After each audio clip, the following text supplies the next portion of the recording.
Hello and welcome to the reading from The Path as Shown by Sage Agastya from the Sacred Discourses of Agasthiyar Vazhipaadu. In view of Navaratri, we will talk about Sri Chakra and what Appa has talked about it. Okay. On February 8, 2005, Gajaraj-Swamigal's family was a little concerned because someone had said, "Oh, you're not performing Sri Chakra Puja." So Sage Agastya says, Sri Chakra Puja is not something that you do because someone told you to do it. A mother does not ask permission from someone else to give milk to her hungry baby. Hence, it is not right to debate whether or not to perform a puja just because someone else has told you to do it. Now, this is again very important. As usual, whatever Appa says is important. He says, don't do something just because somebody told you to do it. Somebody says, go to this pilgrimage. Somebody else says, you haven't performed this kind of ritual, you should do it. You haven't performed Sri Chakra Puja, you should do it. No. Do it because you want to do it. Do it if you feel you want to do it. But don't force yourself to do something just because someone else says it.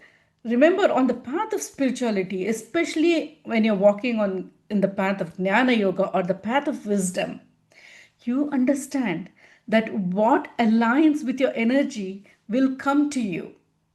What you feel, when you start listening to your feelings and you start doing what your feelings tell you, if you feel like worshipping someone, a particular deity, if you feel like doing something, then that has more power than trying to do it just because someone else told you to do it. So let's continue with what Appa says. Sri Chakra is something that combines Adi Shakti and Parameshwara together and represents them in a symbolical form called a yantra. Worshipping goddesses Mahadevi and Lord Mahadeva with form every day and then worshipping them in the form of a yantra is all the same. Worshipping your parents while they're alive and worshipping their image after they pass are all the same. Now, how beautifully Appa has given an analogy to this particular idea of what Sri Yantra is. A Sri Yantra or a Sri Chakra is, Appa says, a combination of bringing the power of both Adi Shakti and Parameshwara. We are not talking about Shiva and Parvati. We are talking about Parameshwara or the absolute. And if you're not a Hindu, it doesn't matter. Absolute is just Parameshwara is just a name that in Hinduism we give to the absolute. There's only one absolute. There is no absolute for different religions, as you all know, on the path of Jnana Yoga. So, creative force, that force that is, which is the reason this whole universe exists, where creation exists, that is the absolute. The creative energy is the the creative principle is called the Mahashakti. In Hinduism, it can be called anything else, or I think they call it the Holy Spirit. In Christianity, I am not too sure about it, but basically it is just the absolute is the power that is latent, and the creative energy is the Mahashakti. So what is happening when somebody is performing Sri Chakra Puja is they are performing these two great powers in the form of a yantra. So Appa says, if you're performing the puja to Shiva, Parameshwara and Adi Shakti in form, it's as equivalent to performing it on a yantra. But if you go higher, there's a different level to that altogether. But we will talk about it a little later. So if you think of this analogy, your parents, when they're alive, you love them and you worship them. And I'm not saying I'm talking about the ritual of worship, but in terms of giving them respect. Once they're dead, their photographs represent something to you. In the same way, the Sri Yantra signifies the power of the Shiva and the Shakti, or the Adi Shakti, the creative energy and the creative force together. And that is all there is to it. Why and how this was all done, we'll try to explore a little later. Then Appa continues to say, that is Sage Agastya. Therefore, for all of you in this house who have attained a higher state in spirituality, knowledge, and wisdom, questions like Sri Chakra has not been worshipped separately and with discipline must not arise. So do not question yourself when you're walking on the path of Jnana Yoga. Know that once you start changing yourself, once you start aligning yourself to the higher energy, higher levels of consciousness, you don't have to go back to the primary school. You don't have to go to nursery school. You're already at the doctorate or PhD level. So you can do your own research. You don't need someone else to teach you. You don't need someone else to show you. You don't need to go back and learn the basics. That's what this is all about.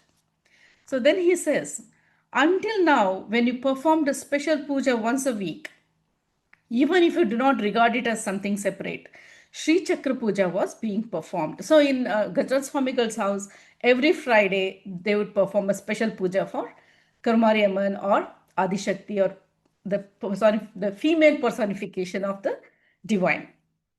While it is not necessary to perform a Sri Chakra Puja separately on another day, it is not wrong to pray to Adi Parashakti again, nor is it any different from what you're already doing. So it's redundant, is what Appa is saying. So do not question yourself on the path of spirituality. If you want to perform a puja because that makes you feel or creates more feelings of devotion, helps you to align to a higher energy, do it. But don't do it because someone else told you to do it. Don't question yourself about whether you're doing right or wrong just because someone else is doing something that you're not doing. Again, Appa continues.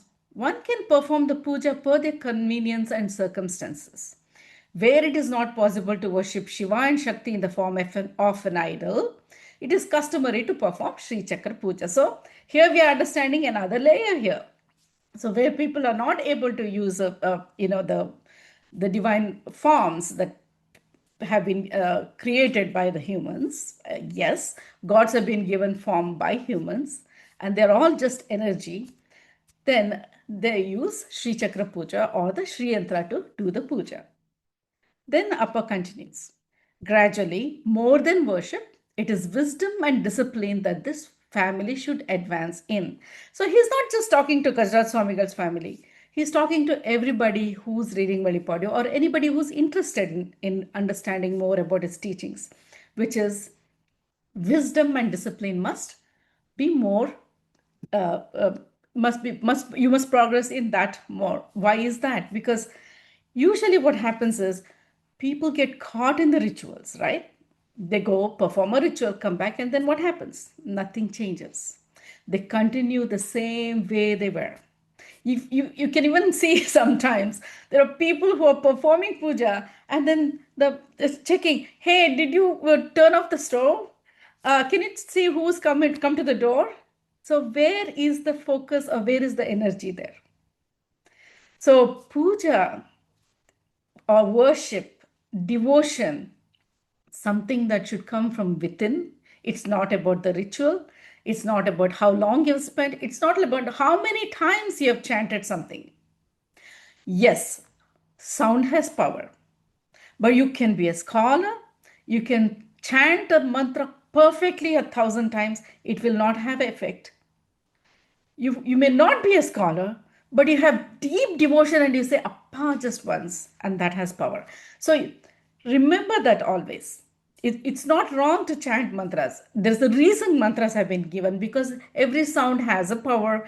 And as Appa has already talked to us about this in Vazhipaadu, when you perform a ritual and a puja with full devotion, with understanding the whole idea and applying your energy to it, gods have to respond, or that particular energy has to respond to you. It doesn't matter whether you're a demon or a god, in the sense, if you're an asura or a human, because in humans there are a lot of asuras or demons who are bad, but if they perform a prayer, and that is why in Puranas we have even the worst of the demons or asuras being able to attract the boon of God. What is it? Understand the underlying part. What is it? It is just attracting that divine energy. And how do you attract a divine energy? Because you develop that particular frequency. You can do that by reading, chanting prayers or hymns, or just having the devotion in your heart. So it's just a matter of connecting to that particular radio wave. Remember again, you're the radio station. You tune in to that frequency for the channel that you want. And that channel is the particular specific power of the divine that you are looking for. So what happens when you pray, when you have a guru? When you have a guru, your energy begins to get connected to his.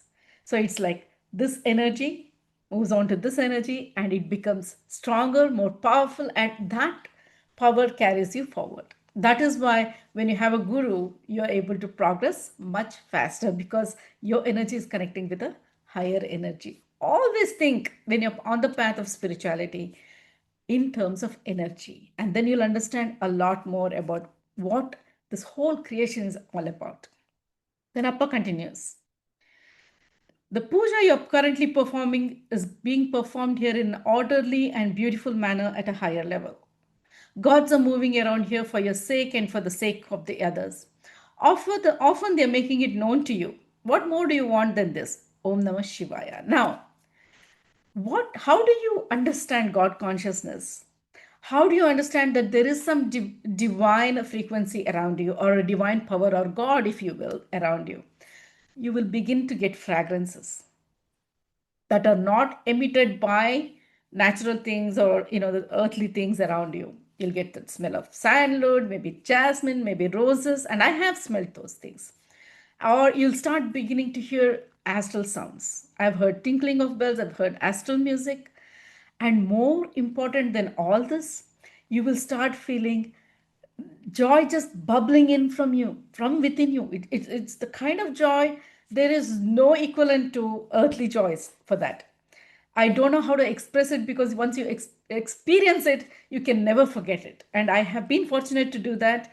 And I do regret that I don't have that feeling a lot. I have only experienced it a few times, but that has made me understand what divine consciousness is. Because when one person gets to that frequency, and if they remain in that level for a while, then they start attracting others, because people start getting attracted to that energy that is being emitted from them. That is why you have all these gurus who have a lot of followers. Then Appa gives us one last paragraph. Where arrogance perishes, it is there that knowledge is gained. So, in order to be able to let knowledge come in, we have to remove the barriers. What are the barriers? The barriers are arrogance.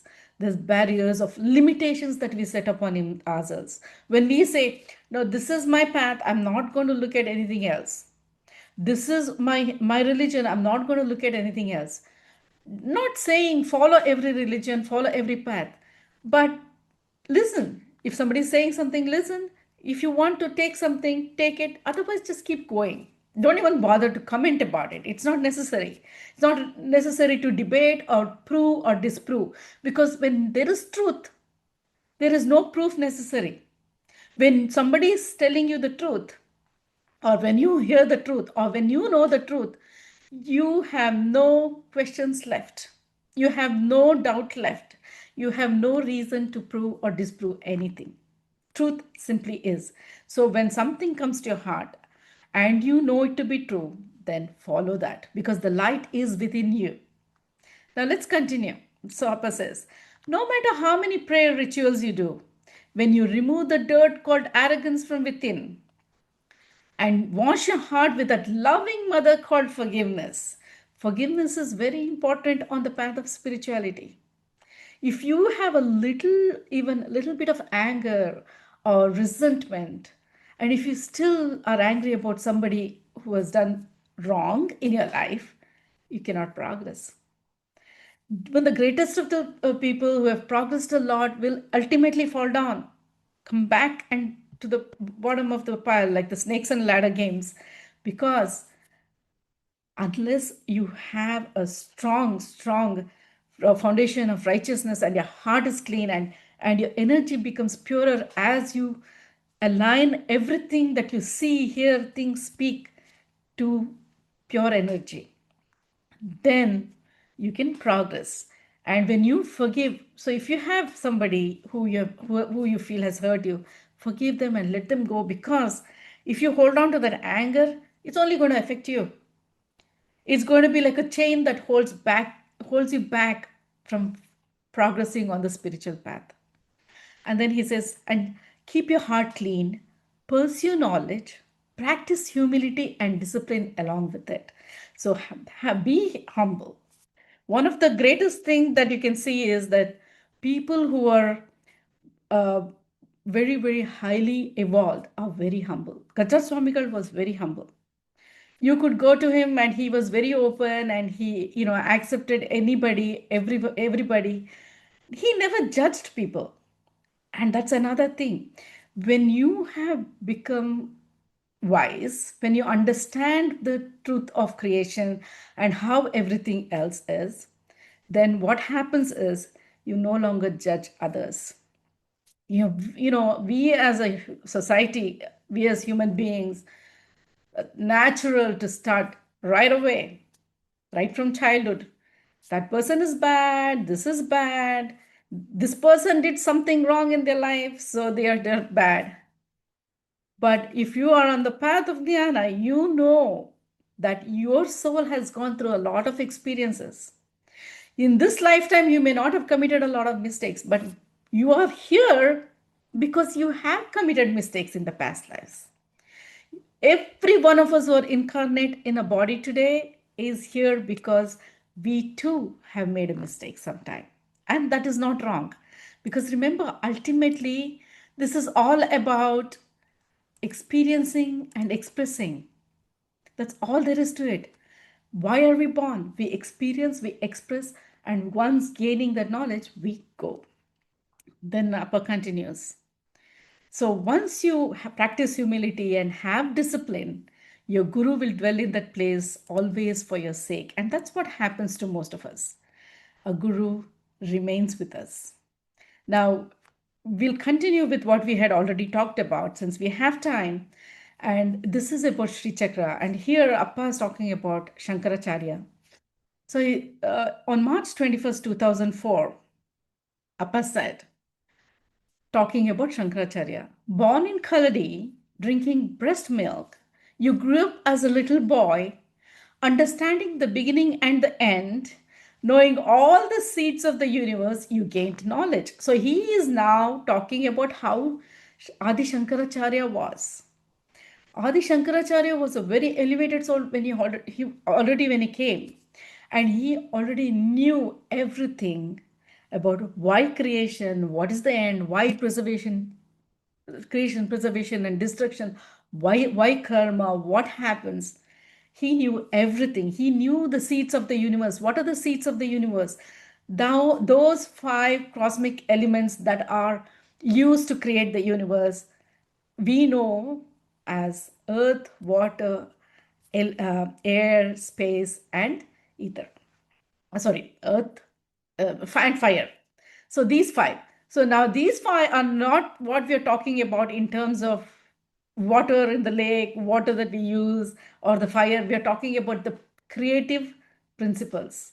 These were the 5 elements, that primordial elements that were used to create the universe, which is now also present in the human body. And we will understand that as we go further.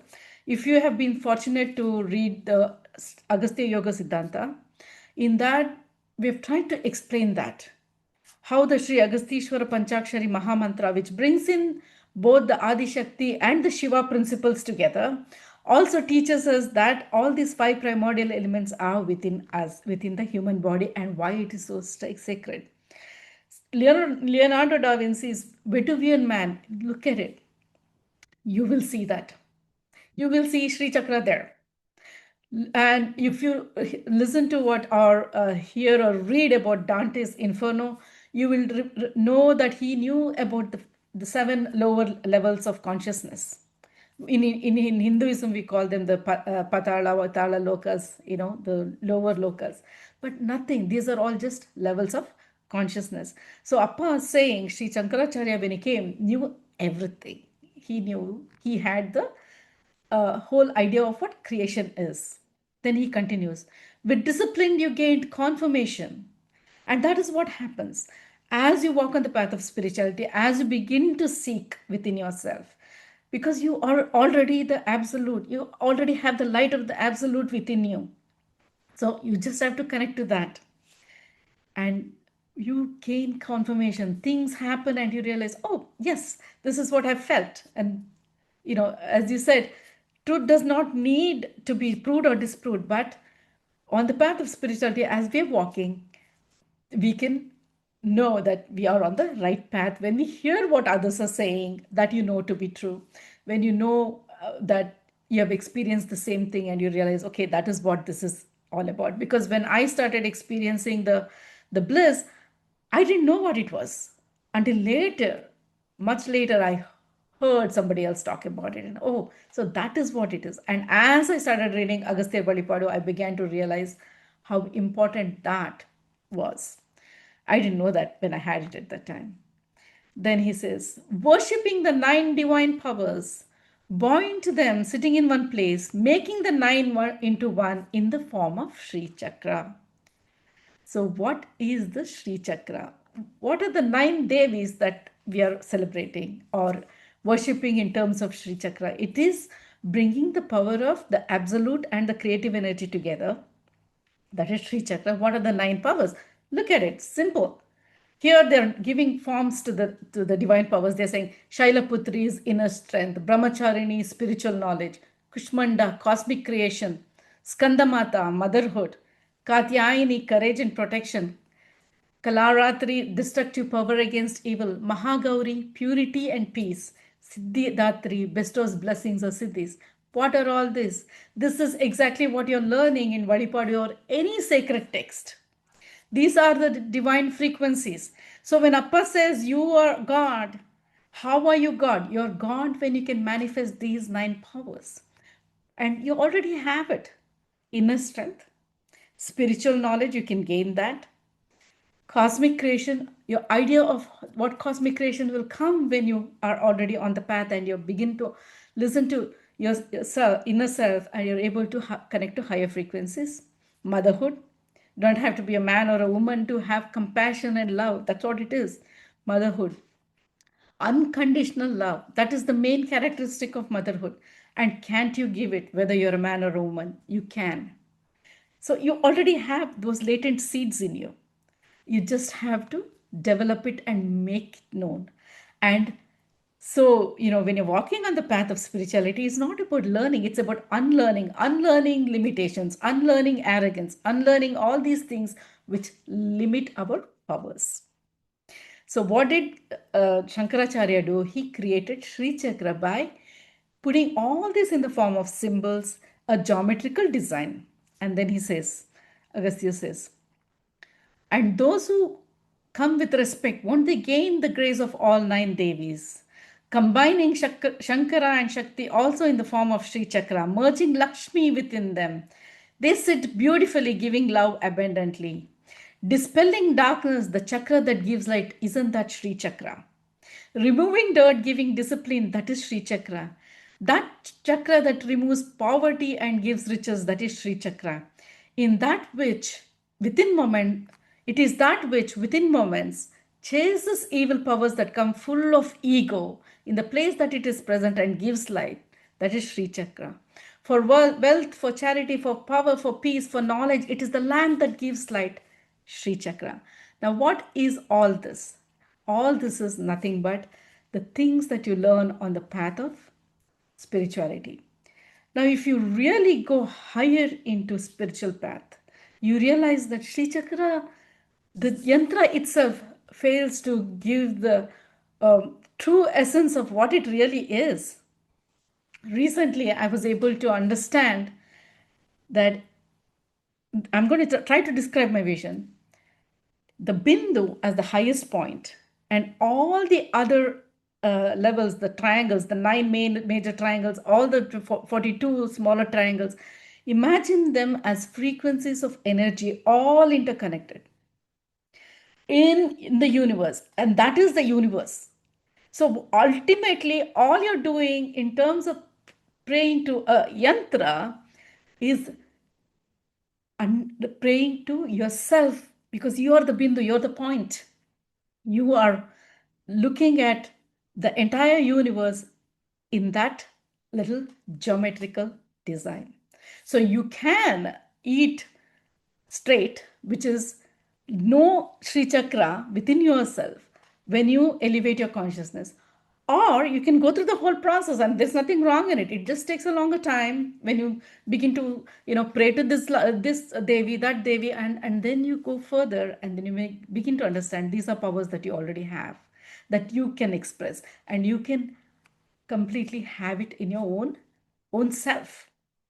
So then we are going to finish in a couple of more minutes. He says in another time, when Gajaraj Swamigal had gone to Hariharapura, where there is a Sri Chakra, which is a very powerful place, because that is where Agastya Muni actually meditated. And Sri Shankaracharya, when he was walking through that area, he realized the power of that place, and he established the Sri Chakra there. So in fact, in Vazhipaadu, Appa says, whoever comes there will know about me through Vazhipaadu, because Hariharapura is a very powerful place in India. If you can go there.